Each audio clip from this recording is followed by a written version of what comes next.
प्यारे बंधुओं, एक समय विधेयराज के शरीर में कुष्ठ रोग पैदा होने लगा। किसी कारणवश जब कुष्ठ रोग पैदा हो गया तो विद्वानों ने बतलाया, महाराज दशरथ की महारानी इतनी बड़ी पतिव्रता है जो तुम्हें स्नान करवा देगी, तुम्हारा ये कुष्ठ रोग ठीक हो जाएगा।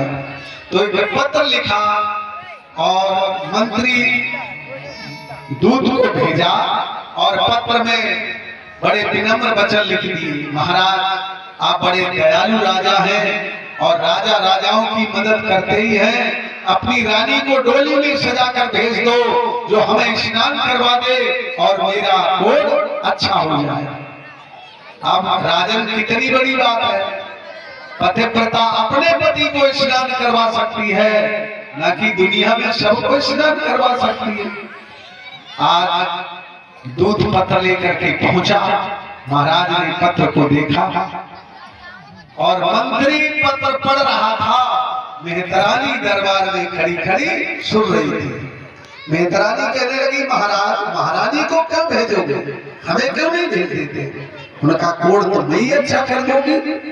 तो मेहतरानी को सजा करके डोली में भेज दिया महाराज ने और मेहतरानी आई, महाराज को स्नान करवाया, उनका कुष्ठ रोग अच्छा हो गया एकदम।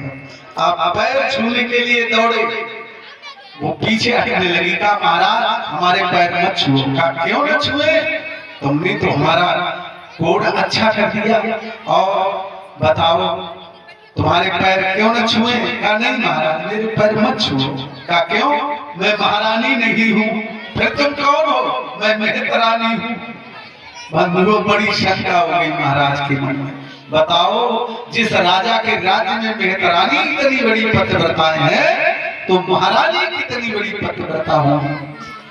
इसी शंका के वशीभूत महाराज ने पत्र दशरथ के लिए नहीं भेजा कि पहले मेहतरानी को भेज दिया और कहीं मेहतर के लड़के को राजकुमार बनाकर भेज दिया, उसने ही धनुष तोड़ दिया तो हमें विवश होकर उसी के साथ में सीता का विवाह करना पड़ेगा। इस शंका के वशीभूत महाराज दशरथ के लिए कोई पत्र नहीं आया। गुरुदेव राम लक्ष्मण को लेकर पहले से पहुंच गए वहां और ठीक दूसरे दिन सीता का स्वयंवर होने जा रहा है। प्यारे बंधुओं, देश विदेश के राजागण आए हैं और महाराज की सभा में एक धनुष रखा था। उनकी ये प्रतिज्ञा थी जो राजकुमार इस धनुष को तोड़ देगा उसी के साथ में सीता का विवाह होगा। पहले ये कथा सुन लो, वो धनुष आया कहां से था। एक बार विधेयराज कैलाश पर्वत पर पहुंच गए और शंकर भगवान को प्रसन्न कर रहे हैं। कैसे?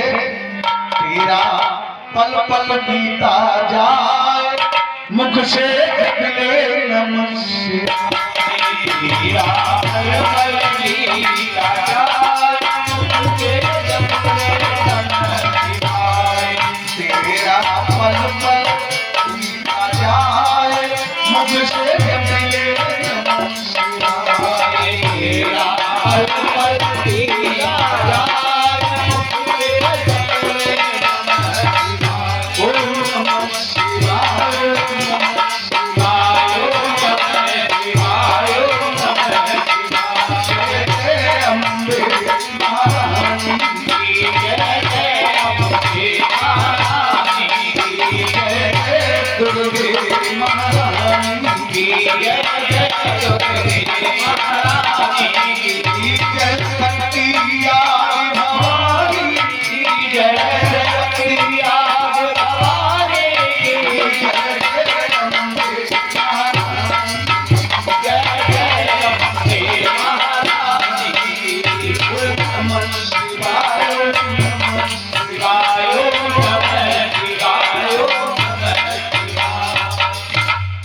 शंकर भगवान की जय हो। प्रसन्न हो गए भोलेनाथ, दर्शन दे दिया। बोलो विधेयराज तुमने हमें क्यों पुकारा है?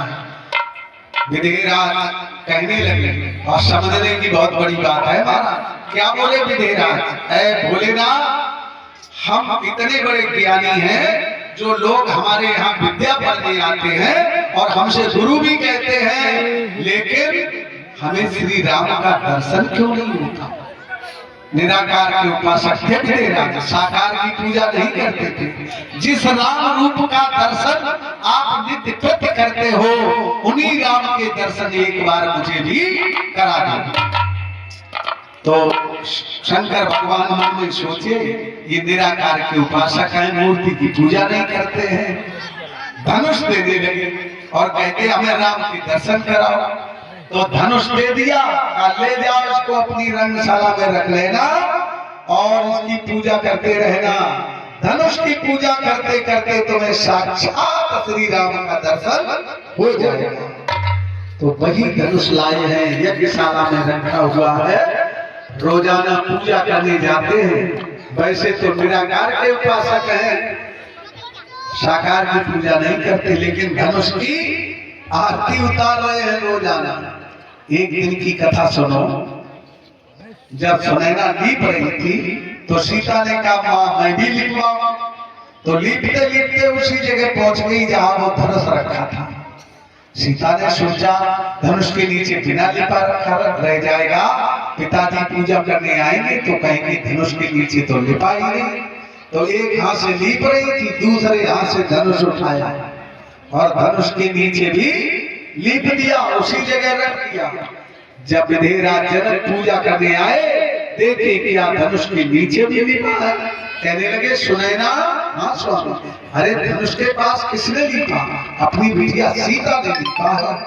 अब तो बड़े प्रसन्न हो गए, मेरी बेटी इतनी बलवान, जो शिवजी का इतना भारी धनुष एक ही हाथ से उठा दिया। अब मेरी बेटी के लिए पति कितना बलवान